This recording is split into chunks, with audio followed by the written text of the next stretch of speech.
Morocco is turning Pan-African, and so is Algeria. And Morocco and Algeria are fighting against each other over what?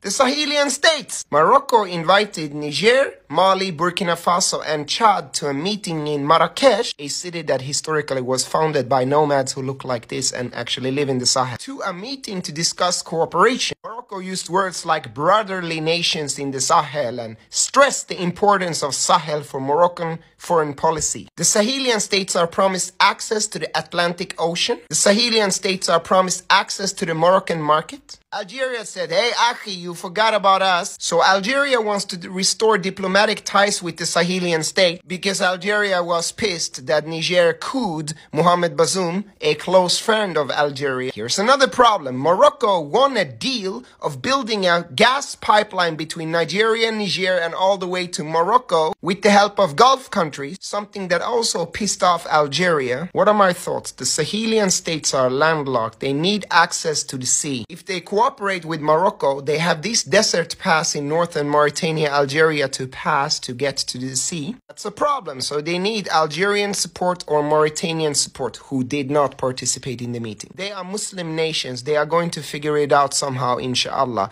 But the Algerian and Moroccan beef does not benefit African Muslims. It does not benefit African nomads, and it does not benefit Islam. If a white man could unite 5 countries under one British agenda, what is the agenda of the Africans that is making us not to unite? And what kind of an agenda must we create so that we can find a reason for ourselves to unite? And I am heading off to meet with the president of Burkina Faso. Burkina Faso. Honorable President Traore himself. For the next 5 to 6 days, I'll be in Burkina Faso to collect some software and some intel and learn some lessons as to what is it that Burkina Faso is doing that the rest of our African leaders are scared of doing. I will look him in the eye and I want to have that conversation with him. In the Sohai kingdoms, Mali, Burkina Faso, Cameroon, and the rest of that belt, the Guineas and etc., sooner or later, they might have just to unite with the Traore agenda. But I think in the south here, we are lacking a leader. One who can be able to become the center and the traction of that kind of movement. And in the Sohai space, Traore has picked up the baton. Black people can not only unite when Africans are brought together by a white man. Then they have a reason to unite. They'll be smiling, taking pictures, and they all look very, very timid. You know, that kind of a smile that an African gives when he looks in the face of a white man, like he's looking into some mystical space. Hell no. Hell no. If they have an agenda for our unification, we should also. Good morning, good evening, and good afternoon, Africans. I hope you're doing fine where you are. Mali, Niger, and Burkina Faso. Depending with whom you ask, someone will tell you they are rebellious, someone will tell you they are courageous. Again, depending with whom you ask. Africans, we think these 3 countries are courageous for going against their puppet masters, for going against their colonizers who are still trying to colonize them and have a grip on their social, political, and economic affairs. For Mali, we had a general. For Niger, we also had a general. And also for Burkina Faso, we had a general. Apart from kicking out France from their countries, they also got themselves out of an economic bloc called ECOWAS, which is an economy of the West African states. Because these three countries, in as much as they are part of the Sahel, they are on the western side of the Sahel, so they are in the Western Africa. So it was just common sense. It is common sense, and it was a logical thing that they had to join it. But they later came and found out that ECOWAS was not really building them up. ECOWAS was actually being controlled by external powers, the powers they themselves refused.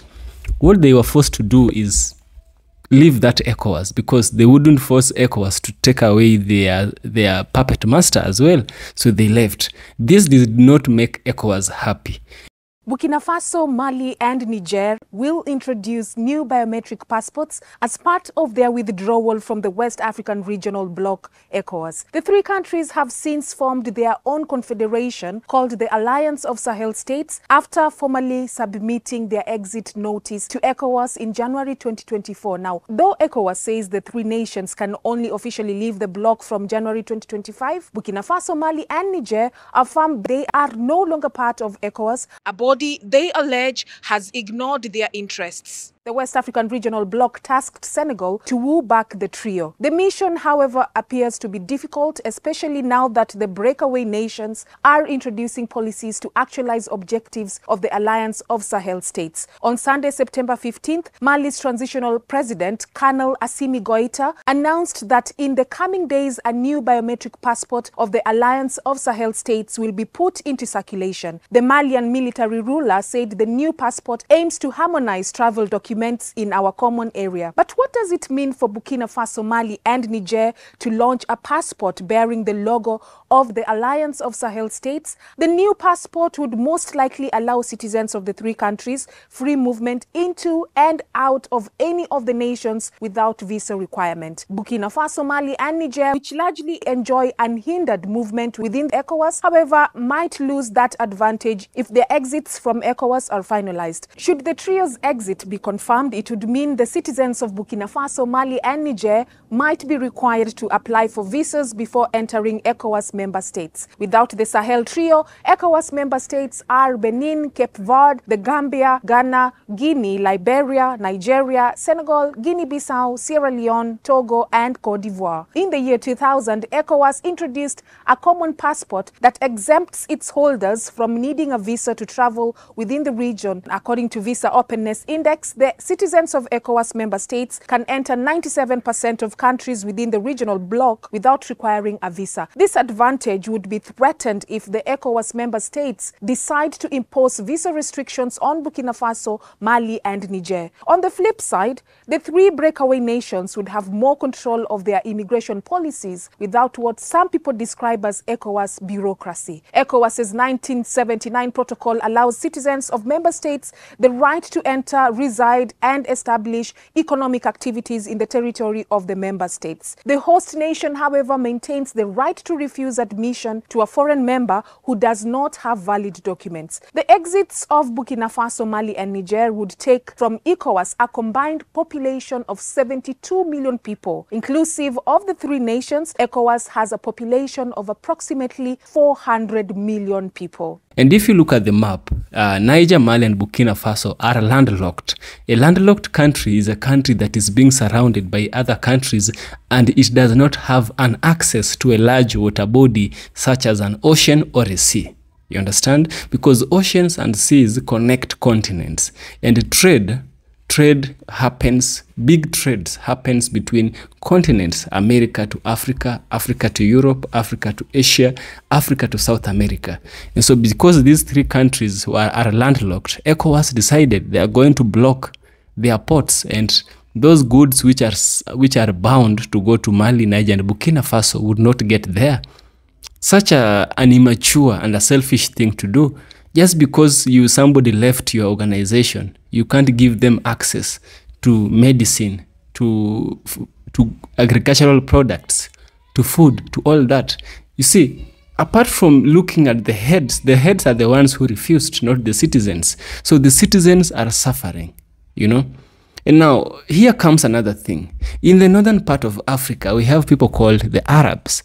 The Arabs are Africans, but Africans with different skin and hair texture. And so many times we Africans do not consider them as Africans, you know. An African does not have to be a black person. An African, I believe, is someone who is born, exists and thrives in Africa. So such as Morocco. Morocco is a very, very old country. Now, because Morocco is also a neighbor to these three countries and it has an access to the Atlantic Ocean, they decided that they are going to open their gateways to Burkina Faso, Niger, and Mali. Such a marvelous thing that these fellow other African countries refused. Imagine a person who looks like you refuses to help you, but someone who does not look like you helps you, which brings the idea, who is a brother? A brother is someone with whom you share your values. A brother is someone with whom you listen, he understands, he empathizes, he sympathizes. But for fellow black people, those other countries which are which are bordering the Atlantic and refuse to open their ports, those are not brothers. The ministers have endorsed an initiative that offers their countries access to global trade through Morocco's Atlantic ports, a strategic shift for these landlocked nations. They expressed their support for the plan during a meeting with Morocco's King Mohammed VI, and all three countries have recently exited the West African regional bloc ECOWAS after facing trade sanctions in the wake of military coups. Now they're looking for new economic pathways, and Rabat is offering one through the Atlantic. Morocco first announced the Atlantic Initiative back in November of 2023. It comes as the country looks to deepen its influence in the Sahel and reposition itself as a gateway between Africa and the West. This initiative reportedly includes a major infrastructure development in Dakar and a coastal city in Western Sahara. Now, this could become a key port for global trade for the Sahel countries. The proposed corridor would start in Dakhla and run through Mauritania and extend into Mali, Niger, Burkina Faso, and potentially Chad. Initially, the focus is on upgrading roads and customs infrastructure, with plans for the future railway connections reportedly under discussion. Now, the initiative comes at a time when the Sahel states are seeking to reposition themselves in the global economy. Burkina Faso, Mali, and Niger have turned away from Western influences and have pursued greater cooperation with Russia. Moreover, their ties with Algeria, Morocco's rival, have also deteriorated. So, in such a scenario, Rabat is positioning itself as a stable economic partner for the Sahel juntas. Last year, Morocco helped to mediate a diplomatic crisis, securing the release of 4 French intelligence operatives detained in Burkina Faso. This came after France recognized Morocco's sovereignty over Western Sahara, a region at the center of Morocco's trade plans. The development of this strategic trade corridor between the Sahel and the Atlantic could transform the region's economics and geopolitics, positioning Morocco as a central player in Africa's next phase of integration. You see, the president, the king, actually we have a king in Morocco, not a president, has decided to open their ports. Here is something that was given in a report. So the foreign ministers of military ruled Sahel states of Burkina Faso, Mali, and Niger said on Monday they endorsed an initiative offering them access to global trade through Morocco's Atlantic ports, Morocco's state's news agents reported. You see, the foreign ministers expressed their country's position during a meeting with Morocco's King Mohammed VI in Rabat. The West African nations, which is run by juntas that have taken power in the coups of recent years, withdrew from the regional growing ECOWAS last year and formed an alliance known as the Confederation of Sahel States. Morocco is a major investor in West Africa's financial and agricultural sector, announced its trade access initiative in November 2023 after ECOWAS imposed trade restrictions on these 3 countries. The initiative is conducive to diversifying our access to the sea, Mali's Foreign Minister Abdoulaye Diop told the state media. The meeting is part of the strong and long-standing relationship of the kingdom with the 3 brotherly countries of the AES. You see, the visit takes place as relationship between the AES and Algeria, Morocco's regional rival, deteriorate. Algeria has cut ties with Morocco and backs the Polisario Front, which seeks an independent state in Western Sahara, a territory Morocco considers its own, and where it's building a port which is worth $1 billion in US dollars. The new AES grouping expelled French and other Western forces and turned towards Russia for military support. You know, so this prince, this king of Morocco, has done such a noble thing to the African people, and I believe that this is the change that Africa needs. This is the change. A brother is not somebody with whom you share your hair, color. A brother is someone you share the same heart, family, share the same heart. Just have a clean heart. That is a brother. You see, do to others what you want others to do to you. Love your neighbor as you would love yourself. That is what Morocco is doing. Morocco does not consider themselves as not Africans. They've taken part in helping Niger, Mali, and Burkina Faso. That is a brotherly love. Yes. If you get value from what I do, you know what to do. Subscribe. I'll surely appreciate, and see you in the next one.